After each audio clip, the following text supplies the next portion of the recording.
Assalamualaikum warahmatullahi wabarakatuh. Perkenalkan, kami dari kelompok 5 akan membahas tentang teknologi asistif bagi anak tunadaksa, yaitu kelompok kami ada Zesya Warahmah, Husnul Khotimah, Rahma Hidayati, Nazima Sundari, dan saya sendiri Nohalisa. Baik, materi pertama akan dipaparkan oleh saudari kita yaitu Zesya Warahmah. Silakan saudari Zesya. Silakan membacakan materinya.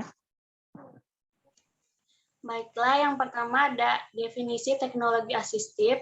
Teknologi asistif adalah teknologi yang dibuat secara khusus untuk memperbaiki atau mempertahankan kemampuan fungsional anak berkebutuhan khusus agar dapat menyelesaikan tugas yang seharusnya tidak mereka lakukan. Di antara teknologi asistif yang terpenting adalah teknologi yang diberikan akses ke komputer dan teknologi komputer modern lainnya kepada siswa-siswa dengan disabilitas. Selanjutnya akan dilanjutkan oleh teman saya. Baik, di sini saya akan menjelaskan tentang macam-macam teknologi asistif. Ada beberapa teknologi asistif yang dapat dibedakan menjadi beberapa bagian menurut kebutuhannya, yaitu yang pertama ada gangguan mobilitas, kedua gangguan penglihatan, ketiga sistem tanggap darurat pribadi, yang keempat gangguan pendengaran, yang kelima gangguan kognitif, yang keenam gangguan makan, yang ketujuh orang dengan demensia, yang kedelapan pendidikan, yang kesembilan aksesibilitas komputer. Next. Selanjutnya ada pentingnya teknologi asistif bagi anak berkebutuhan khusus.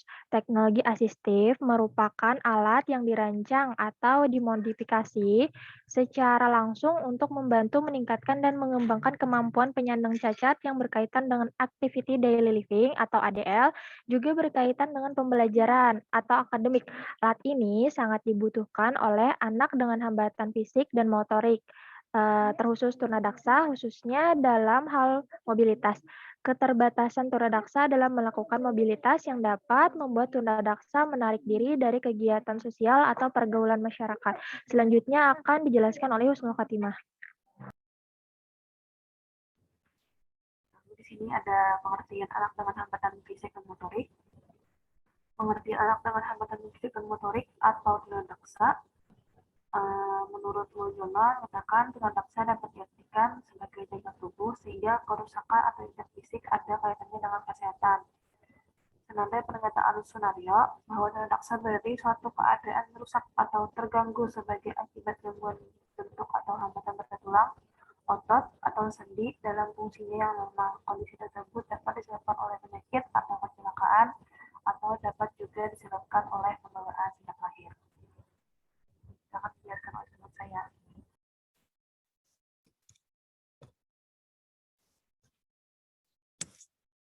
Selanjutnya, di sini ada karakteristik anak tunadaksa. Yang pertama, karakteristik akademik. Umumnya, tingkat kecerdasan anak tunadaksa yang mengalami kelainan pada sistem otot dan rangka adalah normal, sehingga dapat mengikuti pembelajaran sama dengan anak normal. Sedangkan anak tunadaksa yang mengalami kelainan pada sistem cerebral, tingkat kecerdasannya berentang mulai dari tingkat idiosi sampai dengan gifted. Menurut Hartman, mengemukakan bahwa 45% anak cerebral palsi mengalami keterbelakangan mental atau tunagrahita. 35%-nya mempunyai tingkat kecerdasan normal dan di atas normal. Sisanya kecerdasan sedikit di bawah rata-rata. Selanjutnya, menurut Seibel, mengemukakan bahwa tidak ditemukan hubungan secara langsung antara tingkat kelainan fisik dengan kecerdasan anak.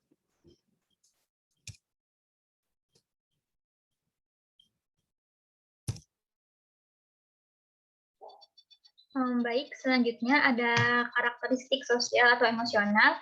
Karakteristik sosial atau emosional anak tunadaksa bermula dari konsep diri anak yang merasa dirinya cacat, tidak berguna, dan menjadi beban orang lain yang mengakibatkan mereka malas belajar, bermain, dan perilaku salah.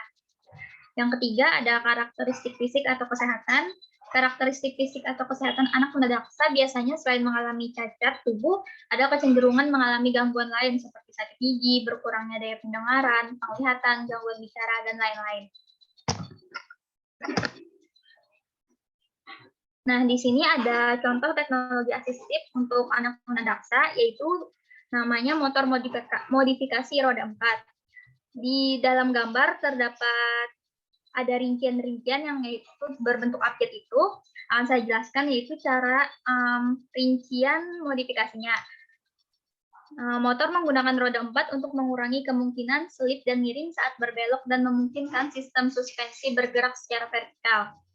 Yang B, ground clearance atau ketinggian motor dibuat rendah namun tetap dalam batas aman untuk menghindari benturan dengan markah, kejut, atau polisi tidur agar tunadaksa mudah dalam menaiki dan mengendarai motor.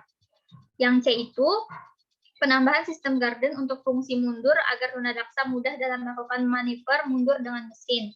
Yang D, lebar keseluruhan motor dibuat tidak terlalu lebar namun masih tetap aman untuk bermanuver belok. Yang E, panjang keseluruhan motor menyesuaikan dengan ukuran panjang motor aslinya. Yang F, sistem kendali setir atau kemudi dibuat statis agar bodi motor secara keseluruhan tidak ikut miring saat berbelok. Yang G, ukuran lebar permukaan ban yang digunakan adalah ban mobil. Hal ini bertujuan agar daya cengkraman permukaan terhadap jalan aspal semakin kuat sehingga dapat mengurangi slip. Nah, motor modifikasi roda 4 ini dapat dimanfaatkan untuk tunadaksa polio, cerebral palsy, amputasi, muskular distrofi, dan spina bifida. Selain itu, penggunaan motor modifikasi roda 4 ini yaitu sebagai alat transportasi dan mobilitas mahasiswa tunadaksa dalam melakukan aktivitas sehari-hari maupun aktivitas perkuliahan. Selanjutnya, sebagai sarana untuk membawa peralatan atau barang kebutuhan mahasiswa disabilitas. Sebagai sarana untuk bersosialisasi dengan lingkungan dan masyarakat. Sebagai sarana untuk menunjukkan eksistensi dan kemampuan mahasiswa tunadaksa. Sebagai sarana untuk melatih dan meningkatkan kemampuan motorik serta koordinasi antara respons sensori dengan motorik pada penyandang cerebral palsy. Sebagai sarana untuk meningkatkan kemampuan kepekaan terhadap kebutuhan kendaraan yang aksesibel bagi tunadaksa. Jadi intinya di sini adalah kegunaan dari motor modifikasi roda 4 ini agar memudahkan mahasiswa yang tunadaksa untuk bermobilitas dan bersosial. Selain itu, ada cara pengoperasian motor modifikasi roda 4. Motor modifikasi bisa digunakan sendiri atau berboncengan sebagaimana motor pada umumnya. Pada saat berbelok, pengguna tunadaksa tidak perlu turun, hanya memiringkan setir sebagaimana biasanya, bodi tetap stabil dan tegak dan tanpa terjadi slip bar. Motor modifikasi tidak hanya bisa melakukan gerakan maju saja, akan tetapi bisa gerakan mundur dengan sistem pengoperasian yang mudah bagi pengguna. Motor modifikasi ini lebih mudah dinaiki untuk dikendarai oleh pengguna. Pengguna mudah turun atau naik secara mandiri tanpa bantuan orang lain dari motor modifikasi, karena di motor modifikasi ini beroda 4, jadi dia itu tidak memerlukan keseimbangan. Lalu, layanan servis rutin motor modifikasi dan perbaikannya mudah dilakukan sebagaimana motor biasa. Baik, cukup sekian. Saya kembalikan ke moderator.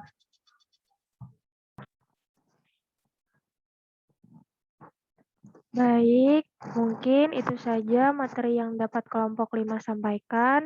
Sekian dan terima kasih. Wassalamualaikum warahmatullahi wabarakatuh.